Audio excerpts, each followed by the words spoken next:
our next reporter. So next we have strategies in obtaining good people skills.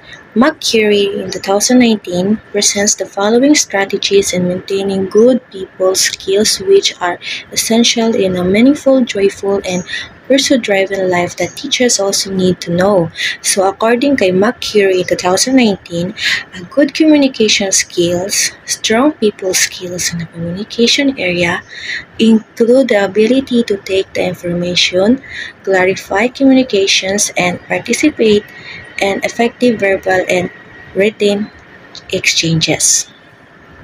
Sa madaling salita, may kakayahan kang maunawaan, linawin ang mga mensahe even if it's from verbal or in written. For example, sa trabaho, pwede kang magamit ng email para sa iyong proyekto para mas maintindihan ng mga kasamahan mo kung ano yung proyekto na gagawin niyo. Conflict resolution skills, having the ability to mediate disputes and resolve conflict among others, is an important personal professional skill.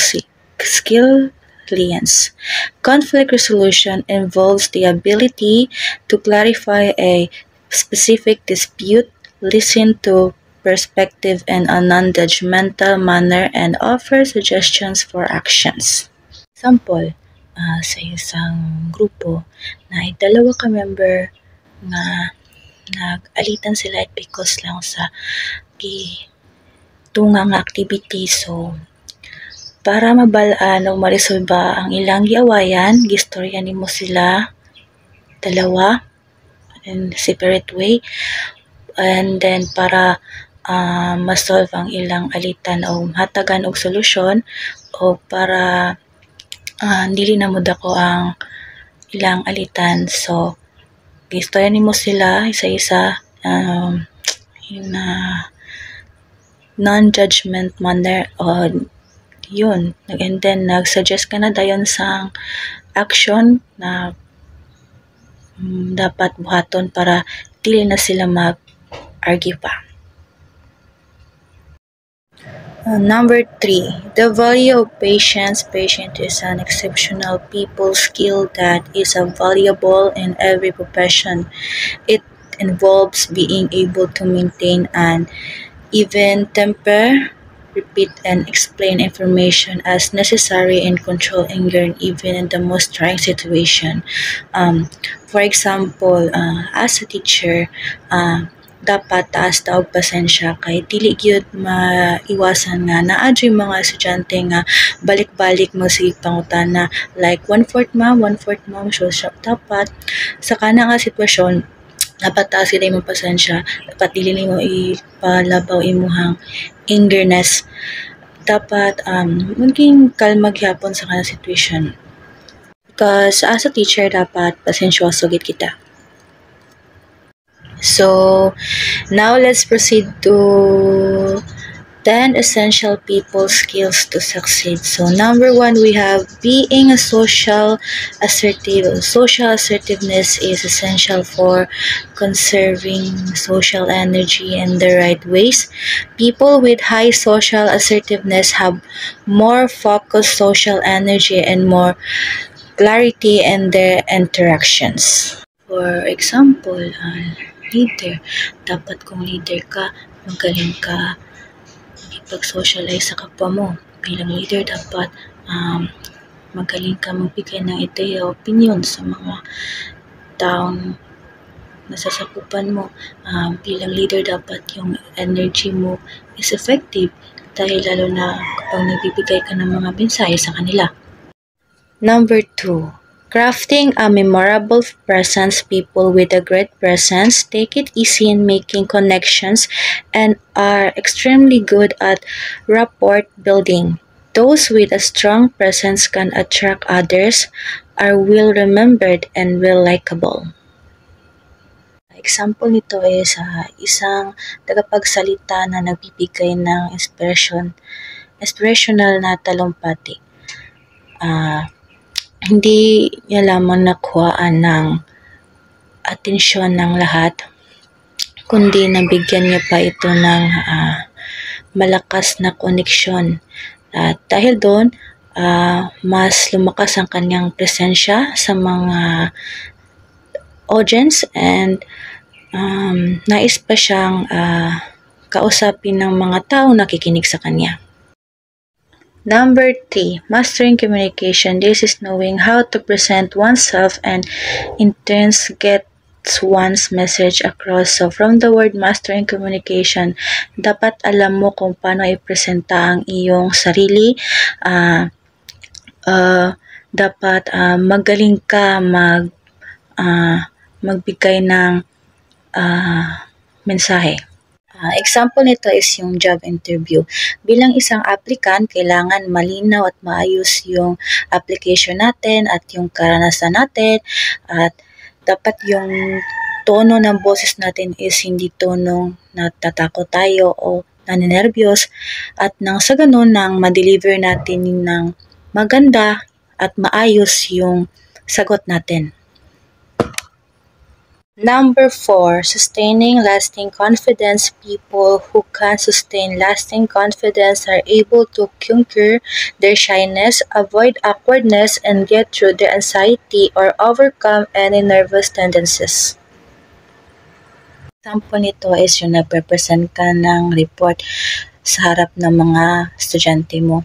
Nung una, naninervyos ka pa dahil nga first time mo mag-present ng report ng mga estudyante mo. And then kalaunan is na-control mo na yung nervous mo at napansin ng mga estudyante mo na na-delivered mo ng maayos yung report mo hanggang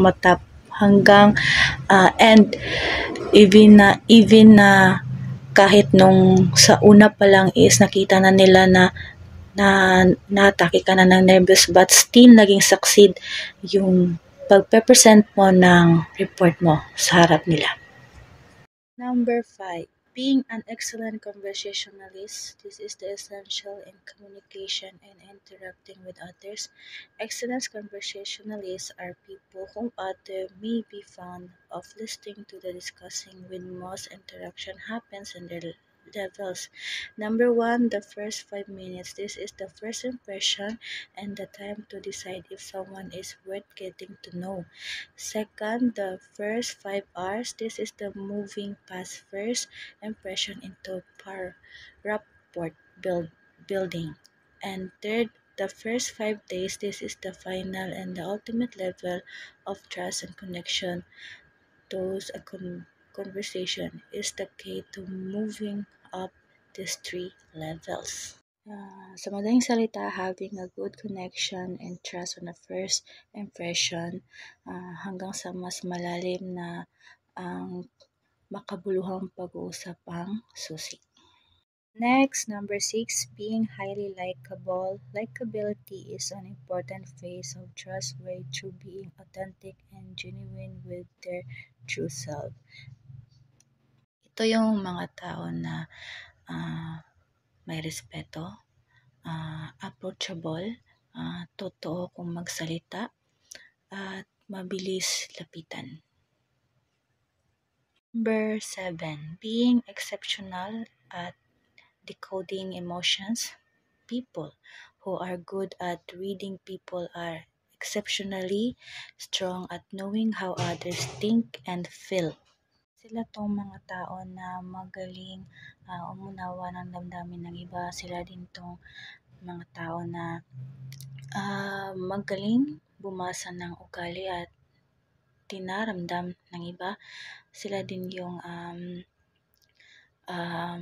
tao na nauunawaan kung ano yung dinadamdam ng iba at kung ano yung iniisip ng iba. Number 8, pitching ideas. Pitching is a very important people skills because it happens all the time when one is asked for her or her opinion and introducing himself or herself. So, it means ito yung nagbibigay ka ng ideya at opinion mo sa tao at pagpapakilala mo sa isang tao. Number 9, being charismatic Charisma is the perfect blend of two essential people skills, traits such as warmth and competence. Example dito is yung team meeting. Nagbigay ka ng idea sa team mo, and then while nagbigay ka ng ideas sa team mo is nakita nila yung sincerity mo, and then hinahayaan mo sila na bigyan ka ng opinion nila, and then yun, na-convince mo yung ka-team mo na tulungan ka para maging successful yung plano nyo. Number 10, being an influential leader. Leaders in both professional, social, and professional life are able to gain a camaraderie. Being an influencer leader, kailangan makakayahan ka magbigay ng inspirasyon at gabay sa iba upang makamit mo ang isang layunin. Ngayon, dumako naman tayo sa integrating social-emotional literacy into the curriculum. Integrating social-emotional literacy into the curriculum involves educating a social, emotional, and moral inventory of students' learning experience.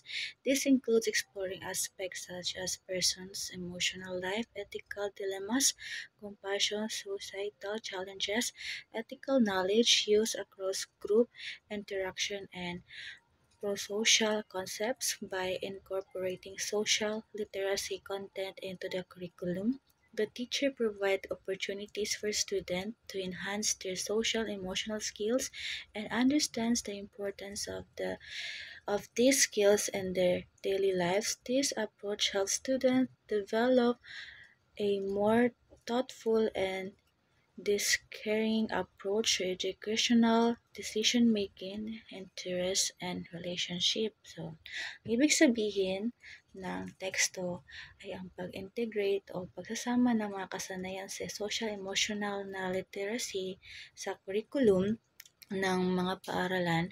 Layunin nito ang tulungan ang mga mag-aaral na paunlarin ang kanilang kakayahan sa pag-unawa at pagmamahal ng kanilang emosyon, pagpapasya relasyon sa ibang tao. Kasama sa prosesong ito ang pagsuri ng mga karanasan ng mga mag-aaral sa aspekto ng emosyon, ethical, malasakit at hamon sa lipunan, at pakikisalamuha sa iba. Sa pamamagitan ng pagtutok sa mga aspektong ito, ibinibigay ng mga mag-aaral ang pagkakataon na mas maging sensitibo, mapanuri at responsable sa kanilang mga desisyon at pakikisalamuha sa iba na magiging mahalaga sa kanilang buhay at edukasyon. Dumako naman tayo sa students' social literacy and their daily journal. So, according kay Azara Sakadi and Bakhtiar 2019, ang pag-aaral ng social literacy ng mga mag-aaral sa ika-4 na baitang sa isang paaralan sa Indonesia ay tinutukoy ng pag-aaral kung paano makakatulong ang kanilang mga pang-araw-araw na journal upang masuri ang kanilang mga kasanayan sa intellectual, social, at cooperating aspekto. Pinapakita sa resulta na ang intelektual na kasanayan 34.1% ay pangunahing maunlad dahil sa mamaraang constructivist teaching kung saan ang mga mag-aaral ay aktibong nakikibahagi sa pagkatuto. Ang social at kooperatibong kasanayan 12.6% at 11.7% ay nabuo sa pamamagitan ng grupong learning o pagkatuto ng mga magkakasama, samantalang ang social sa saloobin at pagpapahalaga 38.5% ay kitang-kita sa mga interaksyon ng mga mag-aaral na magpapakita ng kanilang kaalaman at kasanayan sa pakikisalamuha at pag-unawa sa lipunan. Dumako naman tayo sa synthesis and learning reflection social literacy. Social literacy is a development of social skills and knowledge and positive value that engender the desire and ability in human beings to act positively and responsibly in a wide range of complex social settings. Social skills are an integral part of functioning in society, and they involve good manners, communicating effectively without other, being considerate of others' feelings, and expressing personal needs.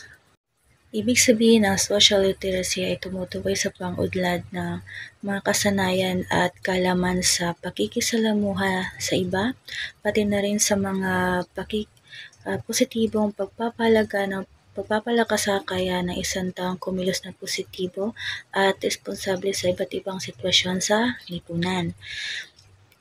Kasama na sa mga kasanayan sa lipunan ang pagiging magalang, mahusay na pakikipag-communicate, pagiging sensitibo sa damdamin ng iba, at pagiging handang ibahayag ang mga personal na pangangailangan.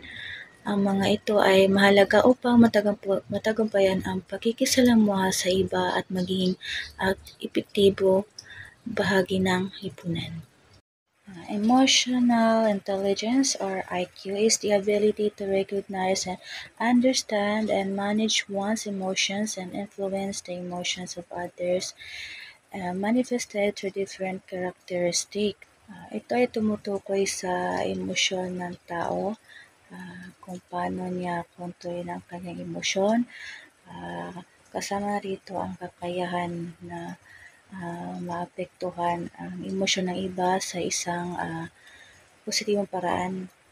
Pinapakita ito sa pamamagitan ng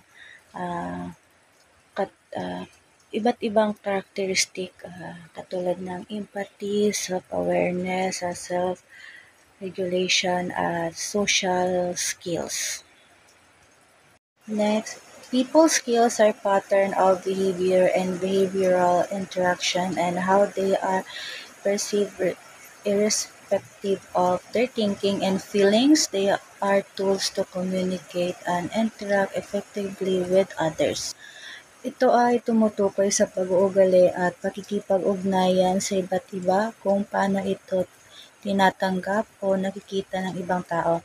Anuman ang kanilang mga iniisip o nararamdaman, ang mga kasanayang ito ay ang tools o kasangkapan na tumutulong upang makipag-communicate at makipag-ugnayan ng maayos at epektibo sa iba. Integrating social literacy into curriculum would be contribute to the holistic development of learners. So, ibig sabihin ng pahayag, social literacy curriculum ay nakakatulong sa holistic ng pag-unlad ng mga mag-aaral, kabilang na sa kanilang akademiko, emotional, social na aspekto.